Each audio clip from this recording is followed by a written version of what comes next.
ඈදගේ පුත්‍රයෝ දෙදෙනාද ඉතිරිව සිටියෝය. මිත්‍රවරුනි මම මෙතන එක වචනයක් කියලා දෙන්නම්. හෙබ්‍රේව වචන දෙකක් කියලා දෙන්නම්. හරිද? මලේය මූට් කියන්නේ මූට්. හෙබ්‍රේව භාෂාවේ මූට් කියන්නේ මේ වගේ මේ මරණ. මරුණා කියලා කියන්නේ අපි. ඒ මරණ. ඒක තමයි අරබ් භාෂාවේ මවුට් කියලා වෙලා තියෙන්නේ. මුස්ලිම්වරු කියනවානේ මෙයා මවුට් වුණා කියලා. මවුත් අපේජිතා. සොල්වනනේ මවුත් අපේජිතා. කියනවානේ මවුත් වුණා. ඒක ආවේ අර හෙබ්‍රේව මූට් එකේ. මූට් කියන්නේ මොකක්ද දන්නවද? අකාලේ මැරෙන. ඇක්සිඩන්ට් එක නැත්තම් රෝගාතුරව කියන්නේ තරුණ කාලේ නැත්තම් පොඩි කාලේ කියන්නේ එයාගේ වයස හොඳට ගිහිල්ලා අර හොඳ මරණයක් නෙවෙයි නෝ. ඇක්සිඩන්ට් එක විපතක. බෝම්බ එකට අහු වෙලා, කෝච්චියට අහු වෙලා, වහවිලා. ඒ වගේ අර නිකන් ඛේද වාචක මරණයකට උදුරුණා නම් පාවිච්චි කරන වචනේ තමයි මූට්. එතකොට මෙතන කියලා තියෙන්නේ එලිමෙලෙක් මූට් වුණා. අර අනිත් වචනේ මොනවද දන්නවද? අර හොඳට මැරෙන එක යක්ෂාන් කියන්නේ යෂාන්. හෙබ්‍රේව වචන දෙකක් නේ. යෂාන් කියලා කිව්වනම් අර අපි කියන්නේ අභාව ප්‍රාර්ථිය. දන්නවද? අන්තරා වුණා කියලා කියන්නේ අපි. අන්න යා අන්තරා වුණා අභාව ප්‍රාප්ත වුණා කියලා කියන්නේ. අන්න ඒ වගේ බයිබලයේ යක්ෂාන් කියන වචනේ එන තැන්වල සමහර තැන්වල දාලා තියෙනවා සතපුනේ කියලා. බයිබලයේ ඔයගොල්ලෝ කියවුවොත් ආබ්‍රහම් සතපුනේ, සාරා සතපුනේ, දාවිද් සතපුනේ. කියන්නේ ඒගොල්ලෝ වයසට ගිහිල්ලා ඒගොල්ලෝ මැරෙන. හැම කෙනාම මැරෙන්න ඕනේ. අර ඒ වගේ හොඳ මරණයකට කියන්නේ යක්ෂාන් කියලා. මූට් කියලා කියන ඒ විපත් අකාල මරණය තමයි මේ එලිමෙලෙක්ට ආවේ. මිත්‍රවරුනි, වැරදි තීරණ ගත්තොත් මරණය එනවා. ඔයගොල්ලෝ කියයි කීසරයන් මැරෙන්න අපි කොච්චර වැරදි තීරණ ගන්න තියෙනවද? පොඩ්ඩක් ඉන්න. මරණය කියලා මම කියන්නේ මොකටද දන්නවද? අපේ පණ යන මරණය විතරක් නෙවෙයි. ඒවත් එනවා. ප්‍රීතිය මැරෙනවා. වැරදි තීරණයක් ගත්තාම සන්තෝෂේ මැරෙනවා. නිදහස මැරෙනවා. සහභාගීකම මැරෙනවා. පවුලේ තියෙන සමගිය මැරෙනවා. වැරදි තීරණ ගත්තාම ආර්ථිකයක් මැරෙනවා. බොහෝ අයගේ වැරදි තීරණ නිසා අද අපි සමහරු හොඳ දේවල් අහිමි කරගෙන ඉන්නේ අර වැරදි තීරණ වල ප්‍රතිඵලයක් නිසා. දැන් එලිමෙලෙක් මැරුණා. මිත්‍රවරුනි, එලිමෙලෙක් මැරුණාම අපිට කියන්න පුළුවන් ඔව් මිනිස්සයා කරගත්ත නිසා මිනිහා මැරුණා කියලා. පොඩ්ඩක් ඉන්න. ඒ මිනිස්සයා මැරුණා. හැබැයි දැන් පණ පිටින් ඉන්න භාර්යාවයි පුතු දෙන්නයි පව්. නායෝනේ ඇඳුම් අපි සමහරලාට තීරණ ගන්නකොට අපි කියනවානේ අනේ මෙහෙම තීරණයක් ගන්න එපා පුතා. මෙහෙම තීරණයක් ගන්න එපා දුව. මෙහෙම තීරණයක් ගන්න එපා බ්‍රදර්. මෙහෙම තීරණයක් ගන්න එපා සිස්ටර් කියලා කියන්නේ මොනවද දන්නවද? මම මේ තීරණය ගන්න. ඒකෙන් මොකක් හරි ප්‍රශ්නයක් ආවොත් මටනේ. නෑ. ඔයාට විතරක් නෙවෙයි. ඔයා ඒක දුක් විඳලා ඔයාට ඕනේ. හරිද? හැබැයි අහිංසක අනිත් අයට උක ප්‍රශ්නයක්. තරුණයන් කියනවා තාත්තේ ඔයා කියන්නේ කියලා මට මේ කියලා වදින්න ඕනේ. ඉතින් ඒ තාත්තා අම්මලා කියන මේ මෙයාව බැන්දොත් මේ ප්‍රශ්න හරි මන්නේ වදින්න යන්නේ ප්‍රශ්න ආවම මම මුණ දෙන්න මං දුක් විඳින්න. දුක් විඳිනකොට ඒ අම්මා තාත්තට කොච්චර වේදනාවක්ද? දුක් විඳලා ඒ අම්මා තාත්තට ඒක මොනවත් වේදනාවක් නැත්තම් කමක් නැහැ. හැබැයි ඔබෙන්ද කී දෙනකොට වේදනාවක්. සභාවේ සමහර වැරදි තීරණ ගන්නකොට ඒ ගන්න පුද්ගලයාට පමණක් ප්‍රශ්න වෙනවා කමක් නැහැ. මුළු සභාවටම එනවා. අද ක්‍රිස්තියානි කාර්යය කාලාන්තරයක් තිස්සේ වැරදි තීරණ අරගෙන අද පිටමිනිස්සු ළඟට සුභාරංචිය ගෙනිච්චාම ඒගොල්ලෝ අහන ප්‍රශ්න වලට අපිට උත්තර නැති නිසා මූණ තියාගන්න තැනක් නැතුව අපි ඉන්නවා. හරියනවා කියන්නේ ඒගොල්ලෝ අහන අපේ ප්‍රශ්න මේ ඔයගොල්ලෝ සභාව කියලා දෙනවා. ඇයි මෙහෙම? ඇයි අරම? ඒ නිසා අපි හිතමු අපි වැරදි තීරණ ගත්තොත් අපිට විතරක් නෙවෙයි අපි ආවට ඉන්න අපේ පවුල අපේ සභාව ඇයි දෙවියන් වහන්සේගේ රාජ්‍යයට වුණා ඕවයින් ප්‍රශ්නේ නයෝමි වැඳපුවෙක් වුණා පව් තව හුඟක් කල් ස්වාමි පුරුෂයාත් එක්ක ඉඳ තිබ්බා එයා මොනා කරාද පව් හරි දැන් යුදෙව් සංස්කෘතිය මං කියලා දෙන්නම් මේ ඔයගලන්ට ගොඩක් වෙලා යනවාද කමන්නේ නැද්ද පොඩ්ඩක් අහමුද පාස්ටර් මොනවද කියලා පොඩ්ඩක් කියන්නද හා ප්‍රශ්න නැහැ අන්තිම දවසේ ඊළඟ ඉරිදා මං එන්නේ මං ස්විට්සර්ලන්ඩ් වල ඉන්නේ මේ බලන්න මේක මං උගන්නලා යන්න හරි හා right thank you අර කෑම එක ප්‍රශ්නයක් නැහැ right මේ බලන්න යුදෙව් සංස්කෘතිය අනුව තාත්තා මරනවා නායකත්වයේ පැවරෙන්නේ අම්මට නෙවෙයි පුතාට ලොකු පුතාට මරනවා නම් තමයි ඊළඟ පුතා දැන් එලිමෙලෙක් මරණයෙන් පස්සේ දැන් පවුලේ නායකයා උනේ කවුද දන්නවද මහලොන්ට පස්සේ කිලියෝ එතකොට නයෝමින තාම තීරණයක් ගන්න බෑ අයි පුතුනේ ඉන්නේ එතකොට පුතු දෙන්න මොනවද කරන්න ඕනේ මහලොන් සහ කිලියෝ මොනවද කරන්න ඕනේ ඒගොල්ලෝ දැකලා තියෙන්න ඕනේ මගේ අම්මෝ අපේ තාත්තා අපරාධේ මැරුණේ දෙවියන් වහන්සේගේ ආරක්ෂක දෑත ගත්ත නිසායි අපේ තාත්තා මූත් උනේ මැරුණේ ඒ නිසා අපි අපේ තාත්තා ගත්ත වැරදි තීරණය හරි ගස්සමු අපි හැරිලා යුදා දේශයට යමු බෙත්ලේමට යමු කියලා හිතන්න තිබ්බා කරේ නැහැ මොනවද ඊළඟ පදේ කියවන්න සිස්ටර් මාලොන්ද කිලියුන් යන දෙදෙනාම මලෝය නෑ ඒක කලින් පදේ පහ ඔහු මෝව බිස්ත්‍රින්ගෙන් භාර්යාවන් පාවාගත්තෝය එක තැනැත්තියකගේ නම ඕල්පාය අනිත් තැනැත්තියගේ නම රූත්‍ය ඔහු දස අවුරුද්දක් පමණ එහි විසුවෝය මේ බලන්න මේ පුතු දෙන්න තාත්තා ගත්ත වැරදි තීරණය හරවනවා වෙනුවට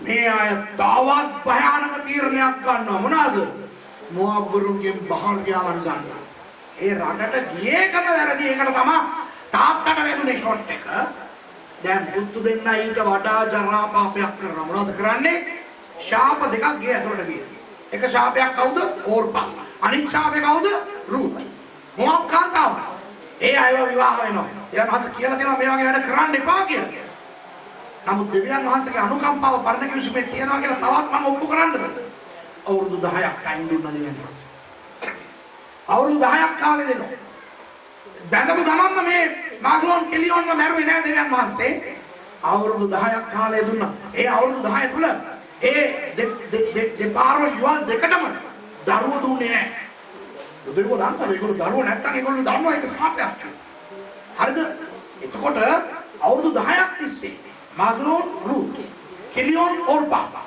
මේ යුවල් දෙකටම දරුවෝ දුන්නේ නෑ එතකොටවත් ඒ දෙන්න හිතන්න තිබ්බනේ අඩේ අපේ තාත්තා මැරුණා විතරක් නෙවෙයි අපිට දරුවෝ දෙන්න නම් දෙන්නේ නැත්තේ අපි කරපු දේ වැරදි කියලා පසුතැවිලි වෙලා ඉස්සරහට යන්න තිබ්බ නේද ගියේ නෑ මිත්‍රවරුනි වැරදි තීරණයක් ගත්තා ඒක හරි ගස්සන්න නැත්තම් තව වැරදි තීරණ වලට අපි වැටෙනවා එක වැරදි තීරණයක් අපි හරි ගස්ස ගත්තේ නැත්තම් තව වැරදි තීරණ වලට අපි වැටෙනවා දෙවියන් වහන්සේ මොනවද කරේ මේ දෙන්නට පහර දුන්නා කියවන්න ඊළඟ පදේ මාග්ලෝන් සහ කිලියොන් දෙන්න මාලොන් කිලියුන් යන දෙදෙනාම මලෝය මුට් දෙන්න මලෝය කියවන්නකෝ මෙසේ ඒ ස්ත්‍රී ඇගේ දරුවන් දෙදෙනාද ඇගේ පුරුෂයාද නැතුව තනි වූවාය දැක්කද පවුනේ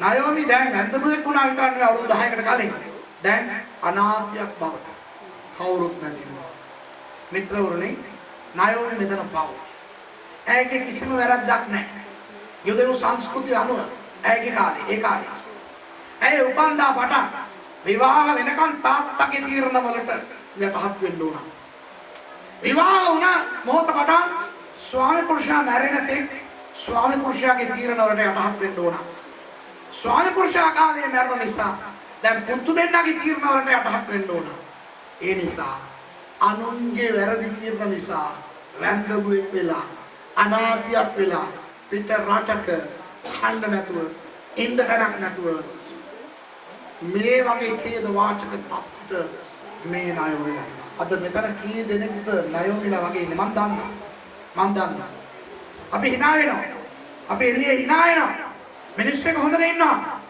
බොහෝ දෙනෙක් මෙතන නයෝමිලා වගේ හිතින් අඬා ඉන්නවා.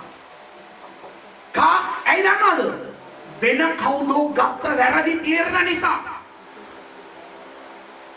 අම්මා ගත්ත වැරදි තීරණ, තාත්තා ගත්ත වැරදි තීරණ, සීයා ආච්චි ගත්ත වැරදි තීරණ, ස්වාමි පුරුෂයා ගත්ත වැරදි තීරණ, භාර්යාව ගත්ත වැරදි තීරණ, දරුවන් දැරියන් ගත්ත වැරදි තීරණ, පාස්ටර් ගත්ත වැරදි තීරණ, සභාවේ අධිපතිවරුන් ගත්ත වැරදි තීරණ, සභාවේ වැඩිමහල්ලන් ගත්ත වැරදි තීරණ, රටේ නායකයන් ගත්ත වැරදි තීරණ, පවුලේ වෙනත් අය ගත්ත වැරදි තීරණ, රැකියා කරන ස්ථානයේ ඉන්න සමහරු ගත්ත වැරදි තීරණ, පිට අයගේ වැරදි තීරණ නිසා අහිංසක බොහෝ අය අද නයෝමිලා වගේ දුක් විඳ වේදනා විඳ සිතින් අඬ ඉන්නවා. ඔබ ඒ වගේ පුද්ගලෙක් වෙන්න ඇත. මොනවද කරන්නේ? ඔව්. හැබැයි මම ඔයගලන්ට අද සුබ ආරංචියක් දෙන්නම්. නයෝමිගේ දෙවියන් වහන්සේ ඔබගේ දෙවියන් වහන්සේ. නයෝමිගේ දෙවියන් වහන්සේ ඔබගේ දෙවියන් වහන්සේ. නයෝමි ජීවිතේ මුල් වරට තීරණයක් ගන්න පුළුවන් තත්ත්වයට පැමිණියා. ඒ අවස්ථාවේ ඇය බැන කියන්නේ මේක අහගන්න හොඳට. අනේ මගේ මිනිහා කරපු වැරද්ද නිසා කියලා කියන්න කියන්නේ. අනේ මගේ ගොල්ලෝ දෙන්න කරපු වැරද්ද නිසා මේක වුණා කියලා කියන්න කියන්නේ. ඇය තීරණ ගන්න පුළුවන් තත්ත්වයට ආපු විගසම ඇය තීරණයක් ගත්තා. ඇය ගත්ත තීරණය මොනවද දන්නවද? මගේ අය ගත්ත වැරදි තීරණ මම හරවනවා. ආමෙන් කියන්නේ. ඒවන්නේ ළඟ පදය. එවිට මෝව ප්‍රටින් හැරියන පිණිස ඈ තමාගේ යෙහෙළියන් සමග නැගිටුනාය. Wow! Praise the Lord! මේ රටෙන් මම යනවා. මං ආවේ කැමැත්තෙන් නෙවෙයි. මම මේගොල්ලෝ ගෙනාවා. ගෙනාවා ඉවරයි. දැන් මට තීරණය ගන්න බලා මම ගන්න පළවෙනි තීරණය. මම යනවා නැවත. විතරෝනේ මේක භයානක තීරණයක්. ඇයි දන්නවද? හිතලා බලන්න කොච්චර අපහාසයක්ද කොච්චර අවනම්බුවක්ද ඇය ආපහු බෙත්ලෙහෙම් වලට ගියොත්. එහෙන් ආයේ කොහොමද? රජනක් වගේ නේ. ඒ පවුල යනකොට කොහොමද ගියේ? සල්ලිකාරයෝ අපිට පුළුවන් අපි හයිෆයි මිනිස්සු කියාගන්න ගියේ. දැන් ආපහු බෙත්ලෙහෙම් වලට නෑ යනකොට කොහොමද යන්නේ? වැන්දඹුවෙක් හැටියට. අනාථයක් හැටියට. හිඟන්නියක් හැටියට යන්නේ. මම එහෙම ඒ ස්ථානයේ ඉඳලා තිබ්බනම් ඒ තත්ත්වේ මම තීරණයක් ගන්නවා මොහොතවල යන්න. හැබැයි බෙත්ලෙහෙම් වලට යන්නේ. ඔය ඉස්රායල වෙන මාව දන්නේ නැති පළාතකට ගිහින් වෙන නමක් දීලා මං ඉන්නවා. මගේ නම සුරේෂ් මං රමේෂ් කියලාගෙන ඉන්නේ. හරිද? මේ අද බොහෝ අය ඒගොල්ලන්ගේ වැරදි තීරණ හරවන්න බැරි වෙන්නේ ඇයි දන්නවද? අපහාස නින්දාවක් ඒක ලැජ්ජාවක් කියලා. නයෝමි හිතන්න තිබ්බ මට ලැජ්ජාවක් නේ මම ආපහු ගියොත් මිනිස්සු මොනවා කියද ඇත්තට කිව්වා. මිනිස්සු කිව්වා මෙයා යනකොට කිව්වා මේ නයෝමි නේ කියලා. නයෝමි කියන්නේ මිහිරි. මිහිරි කියන තේරුම තමයි නයෝමි නම. නයෝමි කියන්නේ මට මිහිරි කියන්නේ මට නයෝමි කියන්නේ මට මාහා කියලා කියන්නේ. මාහා කියන්නේ තිත්ත. හරිද? අද ගොඩක් වැරදි තීරණ හරවන්න පුළුවන්. මොනවද කරන්න ඕනේ? ස්වාමි පුරුෂයා කියලා භාර්යාවට සොරි කියවන වැඩේ ඉවරයි. අර සොරි කියන්නේ නැහැ දන්නවද? මම මොකද සොරි කියන්නේ? මම නිවියනේ ඒ කියන්නේ මම මොකද කියලා සොරි කියන්නේ. ඒ නිසාම අද ගොඩාක් පවුල් වල ප්‍රශ්න. භාර්යාව ස්වාමි පුරුෂයාට කියලා සොරි කියවනම් කතන්දරේ ඉවරයි. එයා මොනවද කියන්නේ? මම නෙවෙයි මටන් කරා. මං ගෑගේවා තමා. ඕනේ දෙයක් කිව්වා තමා. ඒ තාත්තේ මම කියනවා හරි. එයා සොරි කිව්වොත් මම සොරි කියන්නේ. ඇයි නෝන්ඩි වෙන්නේ නැහැ. අද ගොඩක් අයට නෝන්ඩි වෙන්න බැරි නිසා හේන ගන්නවා. ස්වාමි පුරුෂයා භාර්යාව සොරි කියන්න පුරුදු වෙන්න. සබාවක අපි කාර්ය තුවාල කරා. සොරි කියමු. ඇයි අපි නයෝමි වගේ හිතන්නේ නැත්තේ මම එකක් කියන්නේ. අවනම්බුව නොතකා ඒ කාන්තාව තීරණය ගත්තා යන්න යනසයට ආශිර්වාද කරා. දැන් තනියම නෙවෙයිනේ යන්න වෙන්නේ මේ දෙන්නෙක් ඉන්නවනේ ඕල්පයි රුතු ඉන්නවනේ. ඉතින් අයෝමි බලන්න මේක කියවන්න ඕනේ පස්සේ අපි කියවලා බලමු. හරිද? ඔයගොල්ලෝ කියවන්න රුත් පළවෙනි පරිච්ඡේදය කියන විලාම ගියන් සම කියන්නේ. මේ බලන්න. අයෝමි ඔය දෙන්නට කියනවා මේ දුවරුනේ. අනේ ඔයගොල්ලන්ගේ මේ මැරිච්ච මේ ස්වාමි පුරුෂයෝ නිසා ඔයගොල්ලෝ මාත් එක්ක ඉන්නවා. මටත් ඔයගොල්ලෝ හොඳ කරා, මැරුණ අයටත් හොඳ කරා. thank you.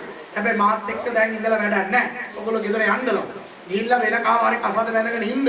මොකද දැන් ඉතින් ඔක්කොම ඉවරයිනේ කියලා මම යන්නම් කියලා නායෝමි කියනකොට රූත් ඕර්පා දෙන්න කියනවා නේ අම්මා මොකද අපි යන්නේ කියලා දා තුන් දෙනා අඬ මම හවායි. මොවා බන්දේ ඉඳගෙන අඬනවා ගෑනු තුන් දෙනා. කොහොම තියද ගෑනන්ට අඬන්න කියලා දෙන්න ඕනේ. හරිද? ඕ ගාලා අඬනවා. දැන් නායෝමි උන්ට අධ්‍යක්ෂින් තියෙන කාන්තාවක් මේ වෙනකොට.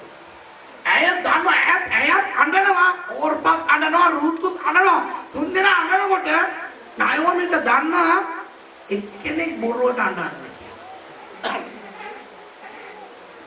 අපිත් එක්ක අපි වැරදි තීරණ ගන්නකොට අපිට සපෝට් එකට එනවා නේද කට්ටිය? හැම කෙනාම විශ්වාස කරන්න එපා. හොඳේ? අර අපි ප්‍රශ්න කියනකොට කියනවා නේ විශ්වාස කරන්න එපා. හරිද?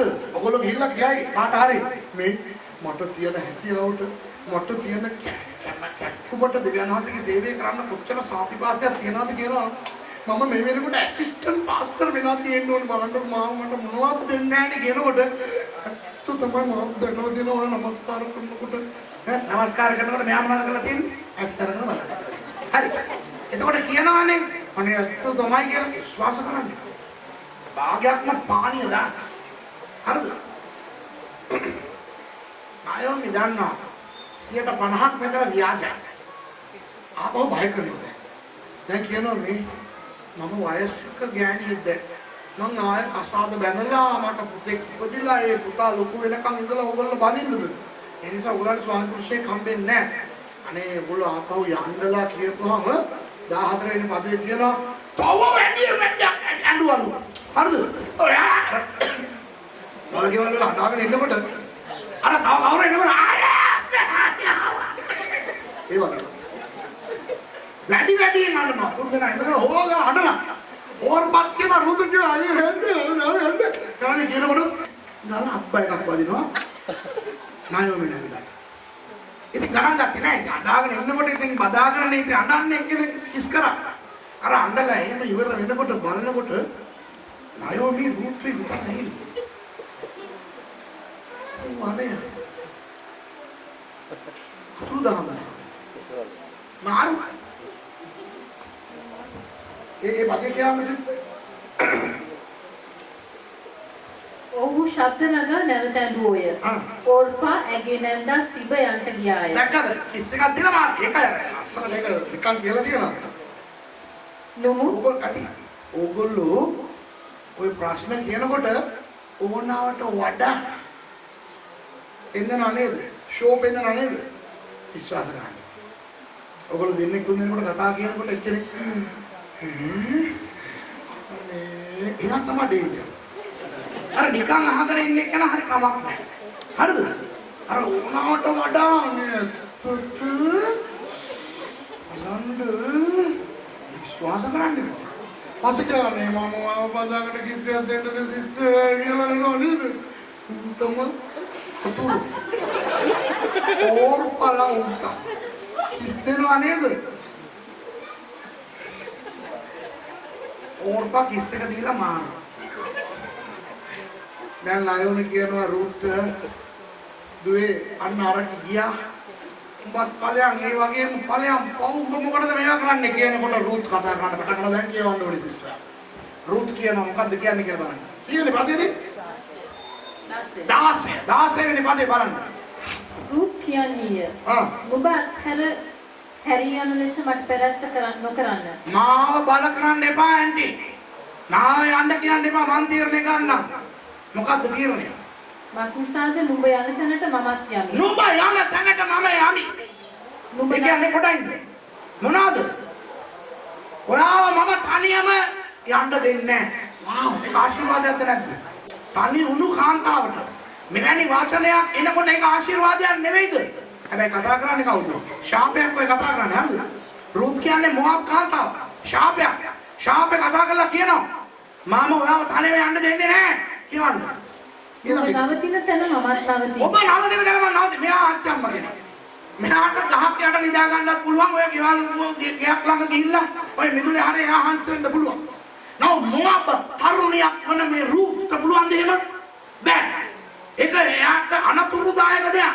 නමුත් ඇයි කියනවා මගේ ජීවිතයට හානියක් පැමිණියක් කමක් නැහැ. ඔබ නවතින තැන මම නවතිනවා. ඔබගේ තනිය මම රකින්නවා. වාව්. කියවන්න. මම ඉවර කරන්න යනවා බයෙන් දෙපා. නුඹේ සෙනඟ මාගේ සෙනඟ වන්නේය. ඔබේ සෙනඟ මාගේ සෙනඟ මේ බලන්න. මොබ් කාන්තාව කියනවා යුදෙව්ව මගේ සෙනඟ කියලා. හැබැයි යුදෙව්ව පිළිගයිද නේද? පිළිගයිද? යුදෙව්ව මේ මොබ් කාන්තාව තමන්ගේ පුද්ගලයෙක් හැටියට පිළිගයිද නැහැ. මොබ් වරියක් වන රුත් දන්නවනේ. රුත් කියනවා ඔබේ සෙනඟ මාව පිළිගන්නේ නැත්නම් කමක් නැහැ. මම ඔබගේ සෙනඟව මම පිළිගන්නවා. ඔබ වෙනුවෙන්. වාව්. කියවන්න. නුඹේ දෙවියන් වහන්සේ මාගේ දෙවියන් වහන්සේ වනසේක. මගේ රූප මගේ දේව දේවතාවන් සේරම අතරිනවා. ඔබේ දෙවියන් වහන්සේ මගේ දෙවියන් වහන්සේ හැටියට මම පිළිගන්නවා කියලා කියනවා. ඊට පස්සේ නුඹ නැසින තැන මමත් නැසී එතනම තැන්පත් කරනු ලබන්නේ. මෙයා ආච්චම්ම මෙයා හෙට මැරෙන්නත් පුළුවන් තව අවුරුදු 10කින් මැරෙන්නත් පුළුවන්. නමුත් විරුද්ධ ජීවිතයක් තියෙනවා ජීවත් වෙන්න. නමුත් මම කියනවා නුඹ මැරෙන තැන මාත් මැරෙනවා. නුඹව තැන්පත් කරන තැන මාව තැන්පත් කරන්න ඕනේ. ඊළඟට කියනවා විවාහ මංගල්‍යක කියන්නේ till death us do part කියලා මරණය අපව වෙන් කරන තෙක් අපි ඉන්නවා කියලා ඒ වගේ එකක් කියනවා රුත්. කියවන්න. මරණය මිස වෙන කිසිවක් නුඹත් මාත් වෙන් කෙරොත් ස්වාමින් වහන්සේ එසේද ඊට වැඩියෙන්ද මට කරන සේක්වයි කීවාය. මිත්‍රවරුනි මේක ලොකු ආශිර්වාදයක්ද නැද්ද? මොනවද උනේ? මං කියන්නේ නයෝමි හරි තීරණයක් ගත්තනේ වැරදි තීරණේ හැරෙව්වනේ. ඒකට දෙවියන් වහන්සේ දුන් ආශිර්වාදය නයෝමිට මොනවද දන්නවද? ඇය ළඟ තිබුණු ශාපය ආශිර්වාදයක් හැටියට පරිවර්තනය කරා. රුත් කියන්නේ කවුද? ශාපයක්. මහ්ලෝන්ගේ මරණයට හේතු වුණා වූ කාන්තාව. නමුත් ඒ ශාපය දෙවියන් වහන්සේ ආශිර්වාදයක් බවට හැරෙව්වා. මිත්‍රයනි මම මේ කියන්නේ අහගන්න බයිබලෙන් මම කියන්නේ ඔබට. වැරදි තීරණ අපි හැරෙව්වොත් අපි ගත්ත එහෙම නැත්නම් තවත් කවුරුහරි ගත්ත වැරදි තීරණ අපි හැරෙව්වොත් අපි හරි තීරණ ගත්තොත් අලුත් ආශිර්වාද අපිට ලැබෙන්න ඕනේ නැහැ. ආස කවුරු විරුද්ධ කරලා උඩින් නැග්ගෙන්න ඕනේ නැහැ. දැන් අපිට තියෙන ප්‍රශ්න, දැන් අපිට තියෙන කරදර, දැන් අපිට තියෙන ඒ වගේ ඍණාත්මක දේවල්ම දෙවියන් වහන්සේ හොඳ අතට හරවලා ආශිර්වාද බවට පරිවර්තනය කරලා දෙනවා. ආමෙන්. සමහර අය කියනවානේ මම මේකත් විතර කියන දෙයක් තමයි ස්වාමීනි මගේ භාර්යාව වෙනස් කරන්න. නැත්නම් වෙනස් කරන්න. වෙන කෙනෙක් වෙන්න. ස්වාමී පුරුෂයව වෙනස් කරන්න. නැත්නම් වෙනස් කරන්න. බැරනම් ස්වාමීනි මම සපෝට් එකක් දෙන්නම් මම වෙනස් කරගන්න. සභාව වෙනස් කරන්න නැත්නම් මම සභාව වෙනස් කරගන්න. හරිද? අපි කියනවා නේ ස්වාමීනි මේක මට ප්‍රශ්නයක් මේක නැති කරන්න. එනහන්සේ අපේ වර්තමාන ප්‍රශ්නයම ආශිර්වාදයක් බවට හරවලා දෙයි. ඒ කරදරකාර ස්වාමී පුරුෂයා යහපත් මිනිසෙක් බවට දෙවියන් වහන්සේ වෙනස් කරයි. ඒ භාර්යාව නපුරු භාර්යාව දෙවියන් වහන්සේ යහපත් භාර්යාවක් බවට වෙනස් කරයි. ඒ නපුරු ස්වාමියා ඒ නරක දේ ඒ නිදහසක් නැති රැකියාව මේ දේවල් දෙවියන් වහන්සේ යහපත් දේවල් බවට හරවයි. අපි එඩිතරව දෙවියන් වහන්සේ තුල හරි තීරණ ගත්තා. රුත් කියන ශාපය ආශිර්වාදයක් බවට දෙවියන් වහන්සේ හරවලා නයෝමිට දුන්නා. රුත් ආවා නයෝමිත් එක්ක බෙත්ලෙහෙම් වලට. නයෝමි රුත්ව බලා ගන්න ඕන වෙනුවට රුත් නයෝමිව බලාගත්තා. රුත් ඔය මේ හැමතැනටම ගිහිල්ලා කෑම ආහාර හොයාගෙන නයෝමිට ගෙනලා දුන්නා. රුත් තමයි ඉස්සෙල්ලාම බෝවාස්වත් හම්බුනේ. ඇවිල්ලා නැන්දා මට කිව්වා. ඊට පස්සේ නැන්දා අම්මා ඒගොල්ලන්ගේ විවාහය කතා කරලා දුන්නා. බෝවාස් විවාහ වුණා රුත්ව. කවුද දන්නවද බෝවාස්? බෝවාස් එලිමෙලෙක්ගේ සහෝදරයාගේ පුතා. එලිමෙලෙක්ගේ සහෝදරයෙක් හිටියා සල්මෝන් කියලා. සල්මෝන්ටයි රාහත්ටයි ඉපදුණු පුතා තමයි මේ බෝවාස්. ඒ බෝවාස්ව රුත් බඳලා දුන්නාම රුත් ගැබ්ගෙන දරුවෙක් බිහි කරා. ඒ දරුවාගේ නම තමයි ඕබෙද්. ඒ ගමේ හිටපු කාන්තාවන් මොනවද දන්නවද කරේ? සාමාන්‍යයෙන් ගමේ ඉන්න ගෑනු තමයි විස බෝම්බ. නේද? පවුල් වල ආරවුල් ප්‍රශ්න ඇති කරන්න ඔය ලිඳ ළඟ සංගමය නේද? ඔය වතුර ගන්න ටැප් එකට මේ පයිප් එක ළඟට යනකොට කඩේට යනකොට ඉන්නේ කාමිනේලා අම්මේ උන් තමයි වෙඩි බෝම්බ. ඒ වෙඩි බෝම්බ ඒ ඕබෙත් අරගෙන ඇවිල්ලා නයෝමිට දීලා කියනවා අනේ ඔයාට දරුවෙක් දුන්නද දෙවියන් වහන්සේ. මේ රුත් කියන්නේ පුතු 7 දෙනෙකුට වඩා වටිනා එක්කෙනෙක් බවට ඔයාටපත් වුණානේ. අන්න ඔයා දැන් තනියම නෙවෙයිනේ වා අනාථයක් නෙවෙයිනේ කියලා ඒගොල්ලෝ කියලා ඕබෙද් කියලා නම දෙනවා. නයෝමි වැන්දුවෙක් වුණ නයෝමි අනාථයක් වුණ නයෝමි දැන් අම්මා කෙනෙක් වගේ ආච්චි කෙනෙක් වගේ එයාටම කියලා ඕබෙද් කියලා දරුවෙක්ව රුත් තුලින් දෙවියන් වහන්සේලා බව දුන්නා. ආමෙන්. ඒ ඕබෙද් ලොකු වෙලා බැඳලා එයාට පුතෙක් ආවා. එයා තමයි යෙස්සේ. යෙස්සට හම්බුණු පුතු 7 දෙනෙක් එක්කෙනෙක් තමයි දාවීද්. කොහෙදෝ මොආබ් රටේ අනාථයක් හැටියට නන්නත්තරම ඉඳලා බැරලා ගියා යන්න ඕන එක්කෙනා. දාවීද්ගේ ආච්චි කෙනෙක් වුණා. යේසුස් වහන්සේගේ පෙළපතේ මෑණියෙක් වුණා. අදත් අපි අය ගැන කතා කරනවා. ඇයි ඒ? අර තීරණ ගත්තනම් අවනම්බුයි. ඒ අවමානය, ඒ අවනම්බුව ආවත් කමක් නැහැ, නින්දාව පැමිණියත් කමක් නැහැ කියලා හරි තීරණය දා නයෝමි දත්ත නිසා. එවැනි ආශිර්වාදයක් නයෝමිට දෙවියන් වහන්සේ දුන්නා. නයෝමිගේ දෙවියන් වහන්සේ, අපගේ දෙවියන් වහන්සේ. ලැජ්ජාව අවනම්බුව කියලා හිතන්න එපා. හරවන්න පුළුවන් වැරදි දේවල් හරවමු. 1994 වෙනකොට ඒ කාලේ මම එංගලන්තේ හිටියේ. මම දෙවියන් වහන්සේට කිව්වා ස්වාමීන් වහන්සේ කිව්වානේ මට ලොකු සේවය දෙනවා කෝ. දෙවියන් වහන්සේ කිව්වා නෑ. ඔබ කට්ටියගෙන් සමාව ඉල්ලන්න ඕනේ. කාගෙන්ද ගන්නවද? මට වැරදි කරලා ඒ නිසා මම වැරදි කරපුවා. අර මම නිකන් වෙන මේ කෙනාට ගිහිල්ලා කෙනෙක් වෙන්නේ නෑ. මට වැරදි කරපු මිනිස්සුන්ට මම ආභව දුන්නා. හරිද? ඒකට සමාව ඉල්ලන්න කිව්වා දෙවියන් වහන්සේ. මම කිව්වා හරි ස්වාමීනි ඔබ වහන්සේගෙන් සමාව ඉල්ලන්න.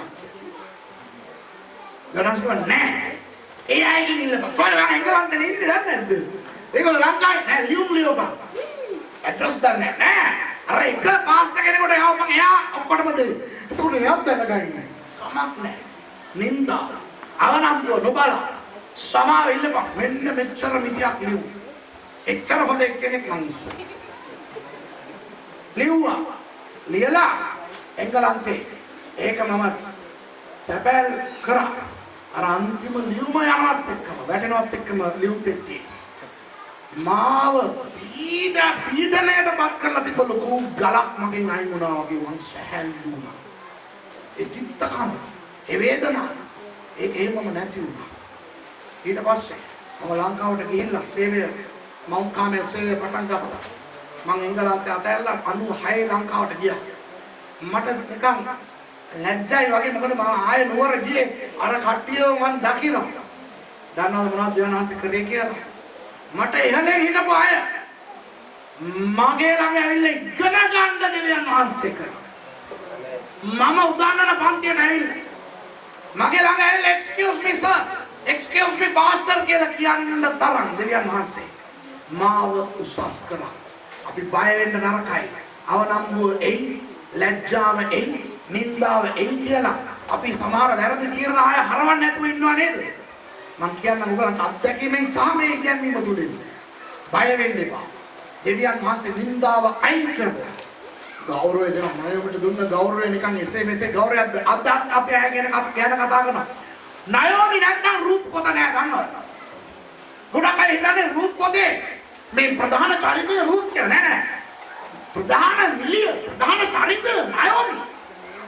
රුත් නිකන් සහාය නිලිය. නිකන් අර ඒ කාලේ අපේ ෆරිනාලා හිටියේ. ඒ වගේ.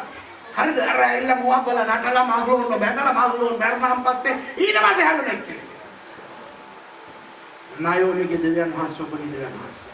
ආමෙන්. ඔබගේ ජීවිතය තුළට නැවත වාරයක් මෙහිර ගේන්න දෙවියන් වහන්සේට පුළුවන් එන්න පාස.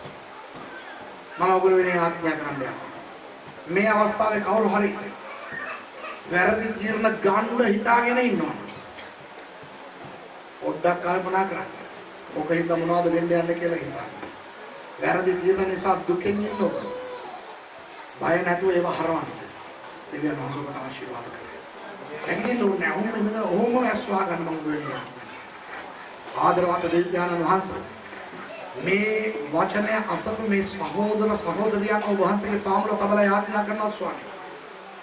එලිමෙලෙක් වගේ මහලෝන් කිලියොන් වගේ වැරදි තීරණ ගන්නට මේ අය තැත් කරන මොහොතයන්හි අනේ ස්වාමීන් වහන්සේ උන්ට අවවාදයේ දුන මැනව මේ රූත් පොත මතක් කර දුන මැනව වැරදි තීරණ ගන්න මොහොත ඒ ගන්න මොහොතේ ඔවුන්ට පමණක් නොවේ ඒ ඔවුන් අවට ඉන්න බොහෝ අයට ඒ ඊතරිනාත්මක ප්‍රතිඵල ලබා දෙයි යන බව දැනගෙන හරිස්සක් වෙන්න උපකාර කළ මැනව හරි තීරණ ගන්නට පමණක් අපිට උදව් කරන්න ස්වාමීනි. ඒ වගේම අපි හෝ වෙන අය වැරදි තීරණ ගත් නිසා අද දුකෙන් සිටින ණයෝමිලා වගේ අය මේ ස්ථානයේ ඉන්නවා ස්වාමීනි. ඒ අයව ස්පර්ශ කළ මැනව හරි තීරණ ගන්න උපකාර කළ මැනව ඔබේ ජීවිත තුල ඒ ණයෝමිට දුන් ඒ ආශිර්වාද ඔබ වහන්සේ ලබා දෙන්න කියලා මම යාඥා කරනවා. ණයෝමිගේ දෙවියන් වහන්සේ ඔබ වහන්සේගේ ස්වාමීනි. වහන්සේ අපේ දෙවියන් වහන්සේ. යේසුස් වහන්සේගේ නාමයෙන්. ආමේන්.